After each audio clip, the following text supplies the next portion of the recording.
We've got a student loan epidemic. It's a big deal. Is college still worth it? More than 40% of borrowers aren't making payments. So what's a student to do? There are only two people willing to give a 17-year-old a $100,000 loan. One is a loan shark, and the other, well, she kind of works for the government. Her name is Sally Mae. Now think about it. A 17-year-old kid is barely getting their life started. They may have a part-time job, no assets, no credit history. Would you really give a 17-year-old kid $100,000? Would you? You're probably saying, there's no way in the world I would. Well, maybe if it was guaranteed that you're going to get your money back, which, by the way, that's essentially what the government does. And here's what I mean by it. It got started under Carter.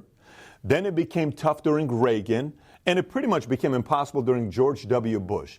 But one of the topics recently by Bernie Sanders was college is way too expensive for kids. We should have free tuition at public colleges and universities. That should be. Yes, we should. Coming to you live on this day of Friday, August 23rd, 2019. Summer's winding down, and today's topic on the podcast is going to be schemes and scams. Schemes and scams done to you, and schemes and scams that you can do back, that I do back, and I'm very proud of it. Because if I'm getting scammed, you're getting scammed. No, not you, the listener. No, not you, the person that's struggling in life or that's working hard. The people that are owning the corporations, you will get scammed. It's all a battle back and forth, and that's why Bernie Sanders, I'm actually glad he has it on his agenda, because college is too expensive for people. And, of course, you're going to have to pull out loans. I mean, who doesn't really? Those who are financially stable, they don't have to worry about pulling out college loans or nothing. But to someone that's struggling financially or that needs extra money for, to buy extra clothes or cars, books, might want to take a trip out of town, rent, cost of transportation to and from college. They say spend it on what you want to spend it on, and that's what the loans are for. So obviously, I mean, I'd feel sorry for someone if Bernie Sanders wins and then the loans do get washed out. And what about for the person that been paying it off or that paid it off maybe like a couple months before that bill came into effect? And then they're stuck like, oh, I paid this for nothing. So I don't know if it would go good on your credit or bad on your credit. That whole credit thing's a scam. You know, they run your credit. They charge credit points just to run your credit. Everything's, super about credit to do this and that. They need to do a different form of that because that's turning into a scam. And we're going to hear the driver license is scam, bank scams, apartment credit checks are scams. You know, notice them going up in prices. So what, they charge management companies more to do credit runs now?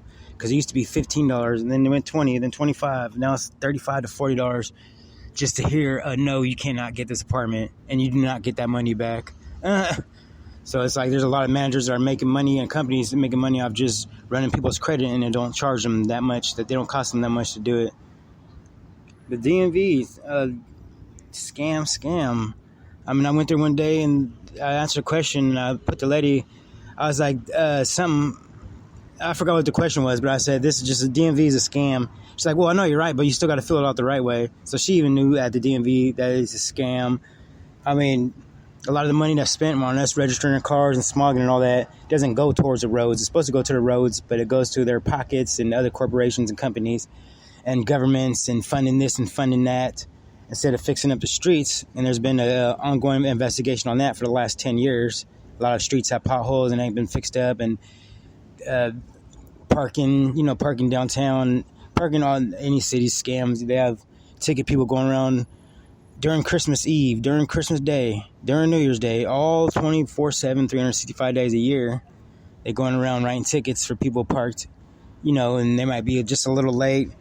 You're supposed to be able to park free where you work at or live at. I mean, people work and live downtown. Why are they supposed to be, paying for parking? They're just making more money off that.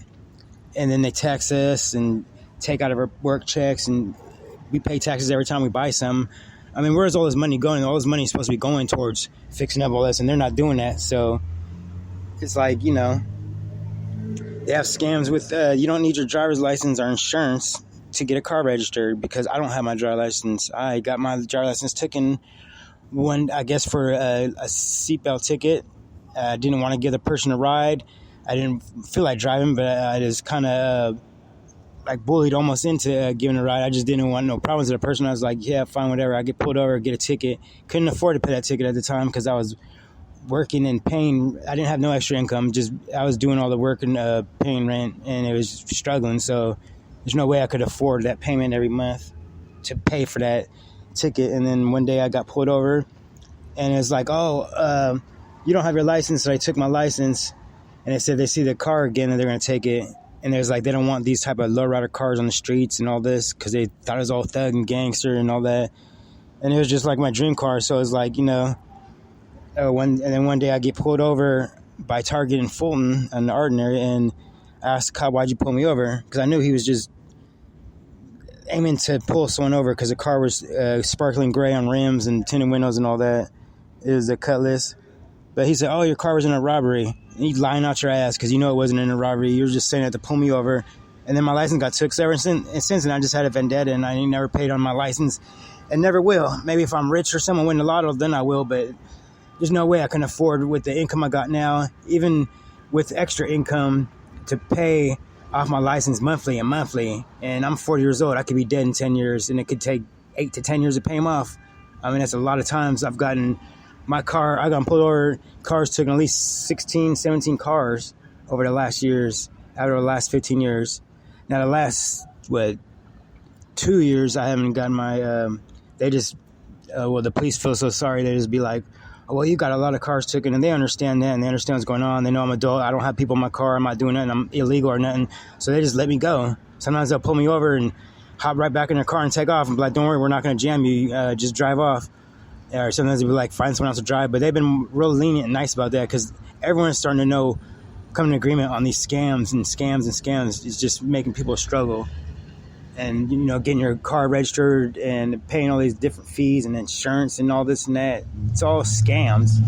There's a way that they can work it out without having to have different types of insurance and all that. I mean, you don't have to have a driver's license to start a car, even though they can have the technology to do that, right? They want you to drive a car out so you can get pulled over and you go through the system. They'll take your money, just like that lady. She said, oh, yeah, we'll take your money, though. Oh, here we go, because I'll keep all my cars registered. That's the least I will do. Let's go ahead and see what this no driver license clip that I just pulled off YouTube has to say.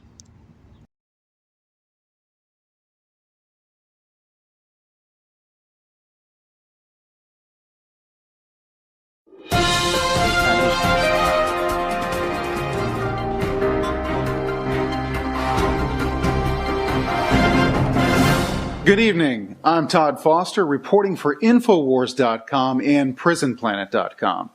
This evening, we're going to be discussing the issue of driver's license requirement here in the United States.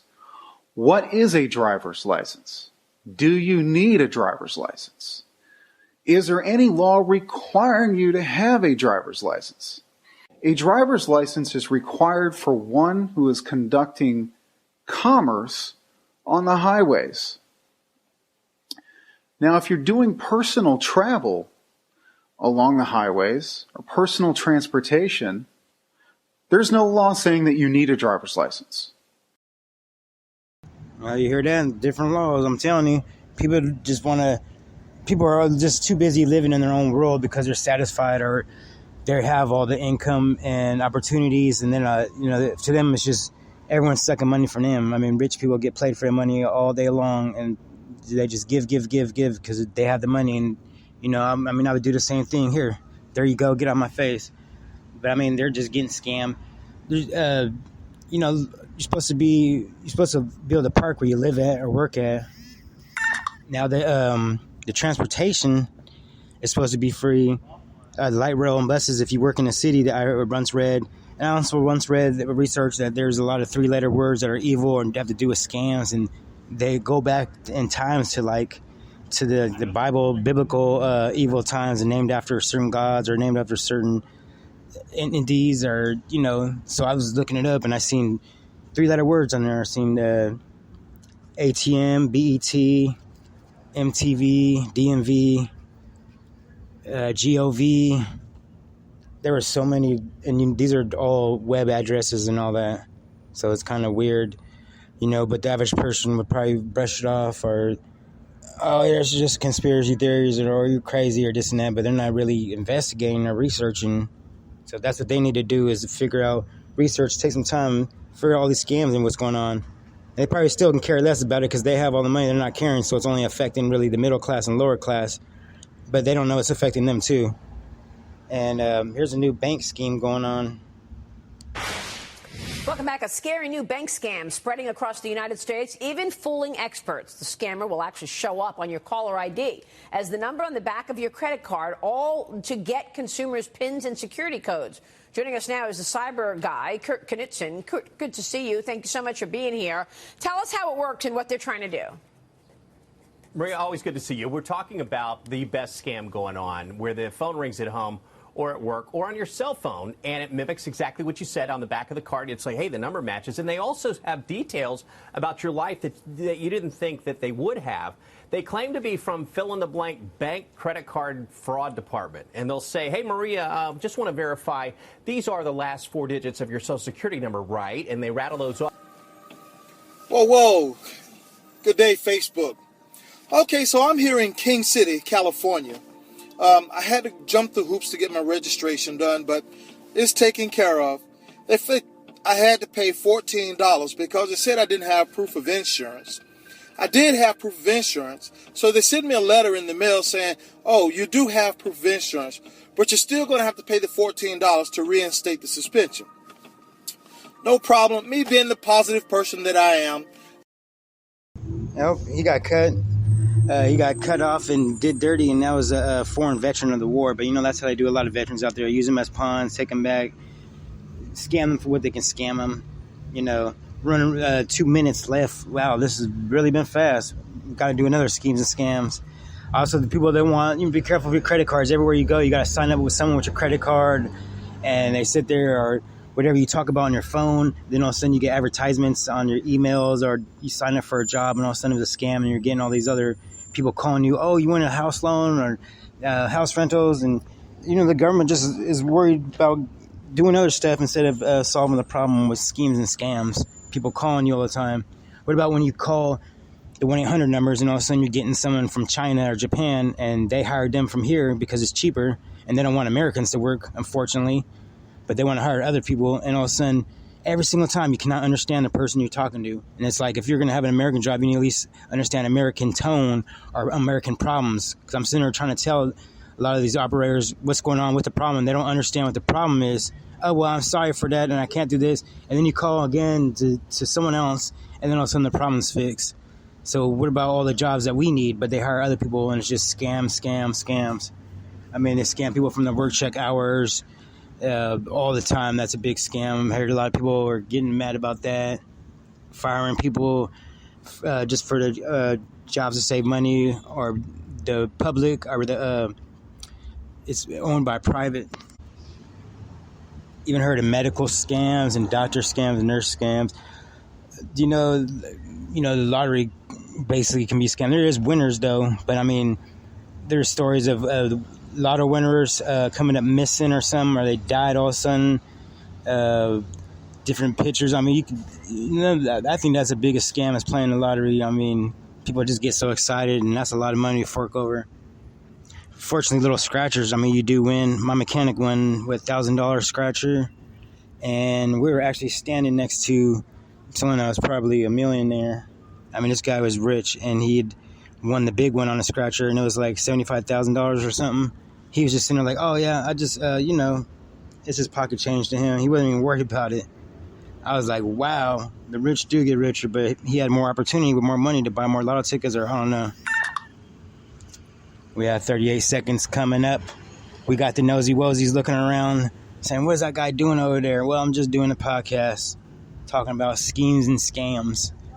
I'm just looking at people right now, all Caesar Chavez Park. Which one of you guys are scammers and scheming people out their money, huh? Be careful, you guys. Watch out for the schemes and scams, and we'll get to you on another segment. Thank you for tuning in on the Real Talk Zone Pod.